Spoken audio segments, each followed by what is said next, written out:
Yan. Natapos na namin tanggalin yung mga tinik. Oh, lagay yan. Oh. Oh, di ba? Nung matapos na namin matanggal yung mga tinik, Lalaki ba?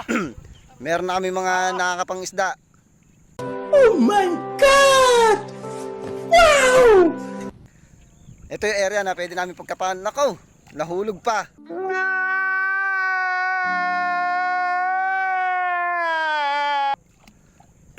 Pinakita lang po sa vlog yun, kaya pinakawalan lang talaga.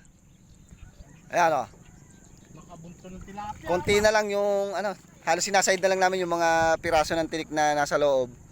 After nyan, ito, hihilahin na namin para pumantay na dito. Lalaki ba? Para pumantay na dito. Lalaki ba?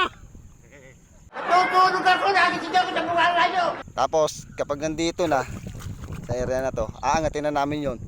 Magkukuluan ang mga isda doon. Sana all.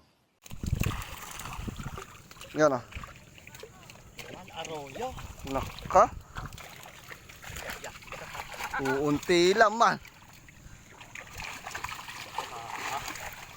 Nakaw. Ano po? Putik na yan. Bigo. Ang daming nag-alpasa na yan. Dalawang hito. Kaya hito pre. Nakaw guys. Lubali, apat to. Yari. Meron pa sa bubong. Tatlo lang